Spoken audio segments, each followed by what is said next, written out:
এই চিংড়িগুলো সাইজগুলো খুব সুন্দর না, বেশ মোটা মোটা চিংড়িগুলো।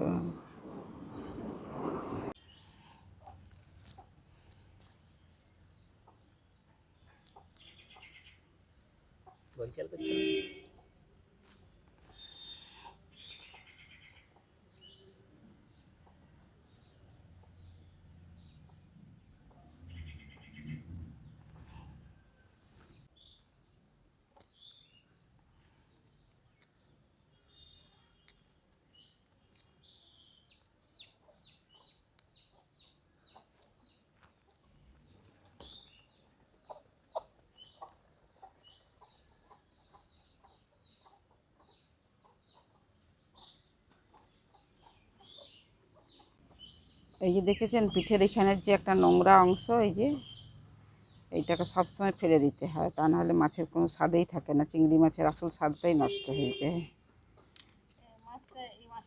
নমস্কার বন্ধুরা, জঙ্গলমহল ভিলেজ ফুডে আপনাদের সকলকে স্বাগত। বড়দের প্রণাম এবং ছোটদের ভালোবাসা জানাই। আশা করি সবাই ভালো আছেন। আজকে আমি আবার চলে এসেছি আপনাদের সামনে একটা নতুন রেসিপি নিয়ে। নতুন নয়, অনেকেরই জানা, কিন্তু পদ্ধতি হয়তো একটু আলাদা হতে পারে। তো আমি দেখুন এখানে চিংড়ি মাছ নিয়ে নিয়েছি। এই চিংড়ি মাছের ভাপা একটা রেসিপি আপনাদের সঙ্গে শেয়ার করব। তো প্লিজ আপনারা প্রথম থেকে শেষ পর্যন্ত ভিডিওটা দেখুন। আর ভালো লাগলে অবশ্যই আমার এই জঙ্গলমহল ভিলেজ ফুড চ্যানেলটিকে লাইক, কমেন্ট, শেয়ার করবেন এবং প্লিজ সাবস্ক্রাইব করে দেবেন। পাশে থাকা বেল আইকনটি প্রেস করবেন সবার আগে নোটিফিকেশান পাওয়ার জন্য।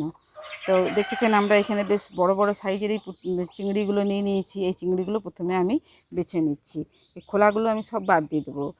আর পিঠের যে একটা কালো সুতোর মতো অংশ থাকে, সেই অংশটাও বাদ না দিলে কিন্তু চিংড়ির যে স্বাদ, সেই স্বাদটা কিন্তু ঠিকমতো পাওয়া যায় না। সেই জন্য আমি এরকম একটা সেফটি পিন নিয়েছি। এই সেফটি পিন নিয়ে পিঠের এইখানটা এরকম করে ধরে টানলেই কিন্তু এই দেখুন কালো মতো অংশটা বেরিয়ে আসবে। এটাকে ধরে বাদ দিয়ে দিতে হয়। যে তো আমি এইভাবে সমস্ত মাছগুলোকে বেছে নিচ্ছি। মাছগুলো আমি পরিষ্কার করে ধুয়ে নিয়ে চলে এসেছি। আর এই রেসিপিটির জন্য একটা মশলা আমি বেটে নেবো। দেখুন এখানে আমি নিয়ে নিয়েছি 2 চামচ পোস্ত, আর এই 2 চামচ পোস্ত আর 2 চামচ সাদা সর্ষে। এগুলোকে আমি প্রথমে ভালো করে ধুয়ে নিচ্ছি। এই তো পোস্ত।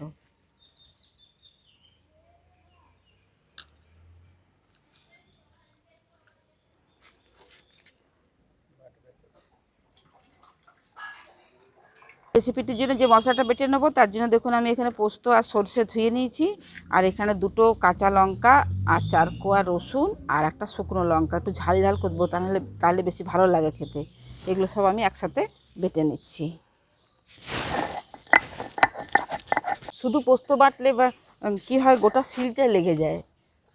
তখন যখন শুধু পোস্ত বাটা হয়, তখন পোস্ত বাটাতে একটু নুন দিয়ে দিলে আর পুরো শিলটাতে লাগে না। আর এখানে আমি একসঙ্গে সবগুলো বাটছি, তো এটাতে আর অতটা শিলে লাগবে না। দেখুন মশলাটা আমাদের বাটা হয়ে গেছে। এবার মশলাটা আমি তুলে নিচ্ছি।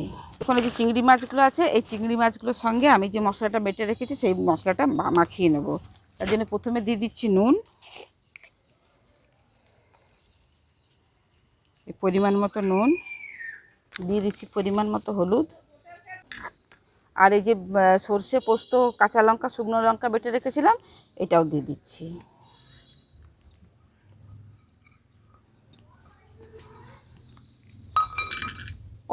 এবার এগুলো সব মাখিয়ে নেবো একসঙ্গে। দিয়ে দিচ্ছি সর্ষের তেল।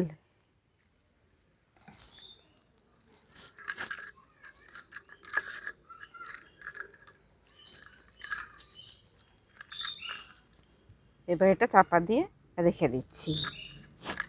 দেখুন আমি এখানে কতগুলো লাউ পাতা নিয়ে নিয়েছি।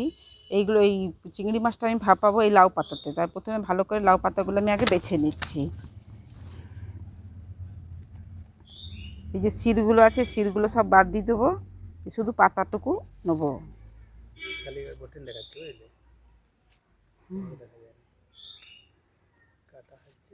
এখানে আমি লাউ পাতাগুলো ভালো করে ধুয়ে পরিষ্কার করে নিয়েছি। এরপরে এইরকম একটা লাউ পাতা বিছিয়ে দিলাম, তারপরে আর একটা দিয়ে দিচ্ছি। এরপরে যে চিংড়ি মাছটা আমি মাখিয়ে রেখেছিলাম, এই যে চিংড়ি মাছটা মাখিয়ে রেখেছিলাম, এই চিংড়ি মাছটা মাখানো চিংড়ি মাছটা আমি এরপরে দিয়ে দেবো।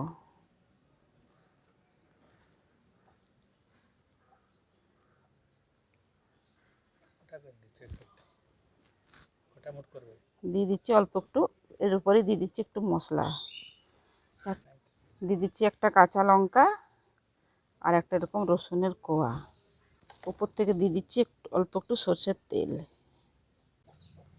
এরপর আমি এই লাউ পাতাগুলোকে ভালো করে মুড়ে নেব। প্রথমে দুদিক দিয়ে মুড়ে দিচ্ছি, তারপরে এইখান থেকে এরপরে এইভাবে ধরে এরকম করে এটা মুড়ে দেব।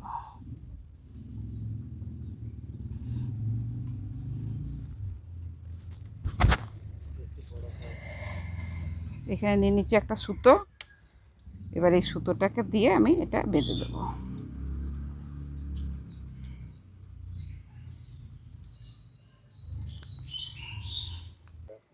এই যেমন দেখুন তৈরি হয়ে গেল লাউ পাতায় মোড়া চিংড়ি মাছ। এরকম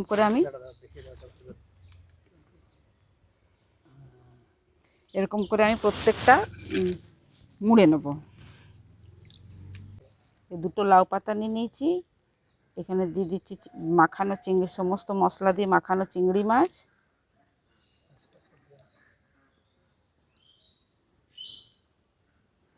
ওপর থেকে দিয়ে দিচ্ছি একটু মশলা, দিয়ে দিচ্ছি একটা কাঁচা লঙ্কা, এই এক কোয়া রসুন। এই রসুনটা যখন সেদ্ধ হয়ে যাবে না, তখন ওই মশলার সঙ্গে মাখিয়ে খেতে দারুণ লাগবে। আর দিয়ে দিচ্ছি অল্প একটু তেল। ব্যাস, এরপরে আমি এই লাউ পাতাটাকে ভালো করে চারদিক দিয়ে মুড়ে দেবো।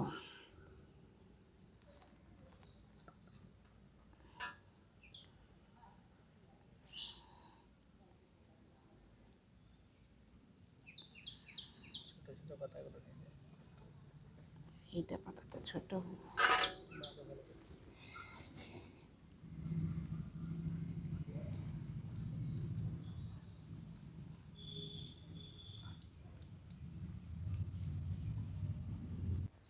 আমাদের আর একটা লাউ পাতায় মোড়া তৈরি হয়ে গেল। এইভাবে আমি সবগুলো মুড়ে নেব। না না, দেখুন সমস্ত পাতুরিগুলো আমার তৈরি করা হয়ে গেছে। আর উনুনটা কিন্তু আমি অনেক আগে থেকেই ধরিয়ে দিয়েছিলাম, তার কারণ উনুনটা যদি আগুন থাকে তাহলে কিন্তু এটা করতে ভালো হয় আর কি, উনুনটা আগুন থাকলে। ওই জন্য আমি অনেক আগেই উনুনটা ধরিয়ে দিয়েছিলাম। এরপর কড়াটা বসিয়ে দিলাম, কড়াটাতে দিয়ে দিচ্ছি অল্প একটু তেল।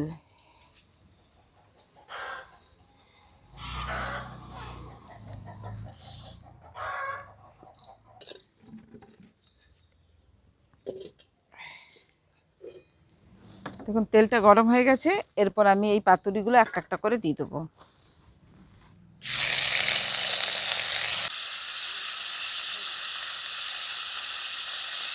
দেখুন পাতুরিগুলো সব দিয়ে দিয়েছি আমি, এরপরে এরকম একটা ঢাকনা চাপা দিয়ে দেবো। এই ঢাকাটা খুলে দিচ্ছি, খুলে এগুলো আরেকবার করে উল্টে দিচ্ছি। এই লাউ শাকের জল বেরিয়ে গেছে কত।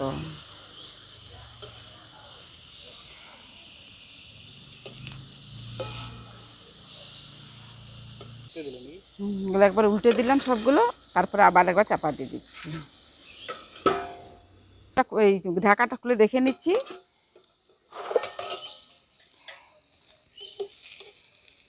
এই দেখুন পাতুরিগুলো আমার দু পিঠটাই ভালো করে ভাজা হয়ে গেছে, দুদিকটাই হয়ে গেছে। এরপর আমি এগুলোকে তুলে নেব।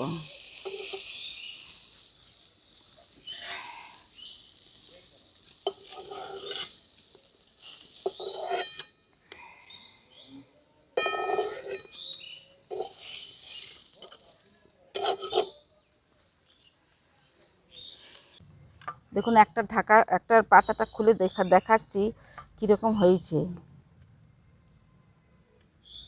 কি সুন্দর গন্ধটা বেরিয়েছে।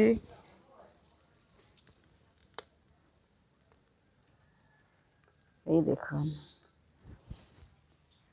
কেমন হয়েছে।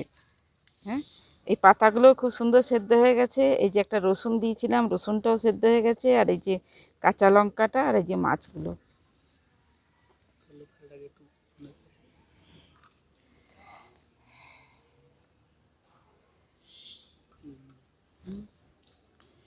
পাতাগুলো খুব ভালো করে সেদ্ধ হয়ে গেছে।